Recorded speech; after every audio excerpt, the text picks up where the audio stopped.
filsafat berasal dari bahasa Yunani, yaitu philos philare yang berarti cinta atau suka, dan sophia, sophos yang berarti kebajikan atau kebaikan. Nah, jadi filsafat secara harfiah berarti cinta kebajikan. Sedangkan dalam arti modern, filsafat diartikan sebagai ilmu yang berusaha untuk memahami segala hal yang timbul dalam keseluruhan lingkup pengalaman manusia, sehingga manusia dapat mengerti dan mempunyai pandangan menyeluruh, mendalam, dan sistematis mengenai alam semesta dan tempat di mana manusia itu hidup. Selanjutnya, area kajian filsafat. Yang pertama, ada metafisika. Metafisika merupakan studi tentang realitas secara langsung, melibatkan spekulasi tentang keberadaan alam. Metafisika berhubungan dengan teori dan praktek pendidikan, seperti bahan ajar, pengalaman, dan keterampilan-keterampilan yang di dalamnya termasuk refleksi kurikulum. Area kajian filsafat yang kedua, epistemologi. Epistemologi berhubungan dengan konsep-konsep dasar mengetahui, atau lebih dekat lagi berhubungan dengan metode-metode mengajar dan belajar. Epistemologi juga berusaha menjawab pertanyaan-pertanyaan seperti apakah pengetahuan itu, bagaimana cara manusia memperoleh dan menangkap pengetahuan itu, dan lain-lain. Area kajian filsafat yang ketiga yaitu aksiologi. Aksiologi ini berbicara tentang teori, nilai, dan menentukan mana yang dikatakan tingkah laku yang baik dan juga sebaliknya, mana yang dikatakan tingkah laku yang buruk. Cabang dari aksiologi adalah etika dan estetika. Selanjutnya ada pokok kajian filosofis dalam pendidikan. Yang pertama, tujuan pendidikan.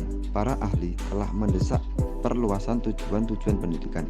Tujuan-tujuan tersebut seperti persiapan untuk hidup, termasuk yang bersifat kepribadian, kesempatan kerja, dan kehidupan publik. Yang kedua, masyarakat yang demokratis. Dalam mencari alternatif untuk membentuk masyarakat yang demokratis, maka diperlukan suatu kearifan dalam berpikir.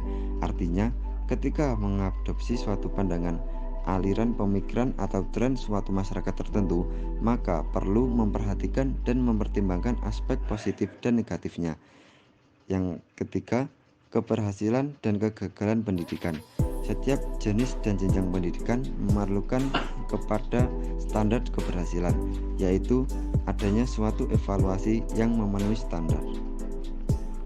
Selanjutnya yaitu munculnya pergerakan progresif. Pada tahun 1890-an, bangsa Amerika berjuang dengan sebuah krisis kepemimpinan dan identitas. Di samping itu, bahkan mesin, pabrik, dan kota telah membawa kemakmuran. Adalah sulit bagi rata-rata warga untuk mempercayai kekuatan baru ini. Beberapa pakar Amerika seperti ahli sejarah Frederick Jackson Turner melihat lenyap batas tersebut seperti sebuah kehilangan yang tragis bagi negara. Kekuatan urbanisasi dan industrialisasi adalah menghasilkan sebuah sivilisasi yang didasari dari alam, kata Turner, dan hasil akhir akan tidak dapat dielakkan menjadi kemunduran dan dekadensi. Pendapat para ahli tentang kemunculan pergerakan progresif. Yang pertama dari William Graham Sumner. Sebuah kebijakan ekonomi pasar dan bertahan pada kepantasan tersebut adalah makna yang benar bagi kebebasan orang Amerika yang demokratis dan kehidupan yang harmonis dengan alam. Demikian juga membutuhkan kondisi perkembangan ekonomi. Yang kedua yaitu Mark Twain. Tidak ada kehidupan yang dekat dengan alam, dan demikian juga kemajuan teknologi yang ilmiah akan memecahkan masalah-masalah tersebut yang dihadapi Amerika, karena masalah utamanya adalah keterbatasan sikap manusia kita. Itulah awal kemunculan gerakan progresif sebagai kekuatan politik pada masa tersebut yang meninggalkan bangsa keluar dari kebingungannya dan memberikan sebuah pemimpin dan rasa percaya diri yang baru. Progresif adalah dibuat lebih energik, optimistik, mencerahkan pemuda Amerika middle class seperti Jane Addams dan Johnny Dewey yang selama 1880-an dan 1890-an yang secara bertahap bergerak menuju kepada cara berpikir baru tentang situasi Amerika. Kaum progresif mengemukakan perubahan sistem sekolah Amerika dengan mengembangkan sebuah sains pendidikan berdasarkan pada penemuan-penemuan psikologi baru dan sains sosial. kaum progresif juga menjadi lebih konsen kepada memperkenalkan pendidikan industri dan pengajaran kejuruan pada sekolah dan menggunakan sekolah sebagai alat untuk membangun kehidupan ekonomi dan sosial masyarakat. Akhirnya, para reformer berjuang dengan atasan-atasan dengan berusaha untuk membangun sekolah-sekolah sebagai sebuah sistem yang independen dikelola dengan latihan profesional secara ilmiah. Hubungan demokrasi dan filsafat pendidikan. Menurut Dewey, filsafat pendidikan dan demokrasi adalah berhubungan seperti sebuah sikap, seperti membuat seseorang hampir tidak dapat dibedakan dari yang lain. Seperti siapa saja yang telah mempelajari demokrasi dan filsafat pendidikan akan dibuktikan. 3 isu kritis tentang filsafat pendidikan. Yang pertama yaitu warisan budaya. Kebahagiaan masyarakat, yaitu pendidikan adalah pewarisan dan rekonstruksi masyarakat. Tanpa mengorganisir sebuah alat pewarisan budaya, masyarakat yang mana saja akan jatuh kembali ke mazhab atau budaya biadab. Yang kedua yaitu perkembangan. Pergerakan tindakan secara kumulatif menuju sebuah hasil berikutnya adalah apa yang dimaksudkan dengan perkembangan, dan tujuan setiap tahapan pendidikan adalah menambah kapasitas perkembangan. Yang ketiga yaitu pengalaman. Pendidikan adalah pengalaman dan pengalaman adalah pendidikan.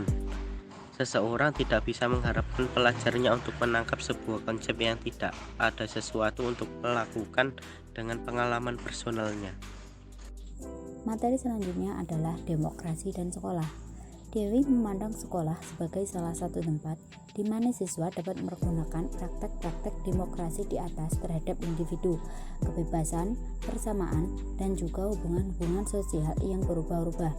Tidak hanya untuk ditanamkan pada masyarakat yang demokratis, tetapi juga untuk memupuk keberlanjutan perkembangan dan belajar. Dewey menghargai sekolah-sekolah sebagai tempat untuk menjamin regenerasi dari demokrasi dan bagaimana mendidik anak-anaknya dalam masyarakat yang demokratis. Pendukung keberlanjutan ide-ide demokrasi. Sebuah sistem pendidikan dalam masyarakat demokrasi tidak semestinya terbuka terhadap semua penduduknya, tetapi semestinya membuat seluruh usaha yang dikonsepnya untuk mensukseskan pendidikan yang baik. Sistem pendidikan harus membantu meningkatkan kebebasan sebagai kekuatan untuk memilih dan membangun kegiatan dan aktivitas kehidupan yang memadai. Pendidikan yang demokratis harus lebih luas menjangkau keinginan pelajar, memahami sejarah, sains, melukis, musik, dan literatur adalah sebagai prasyarat-prasyarat untuk mematahkan rintangan-rintangan antara kelas-kelas.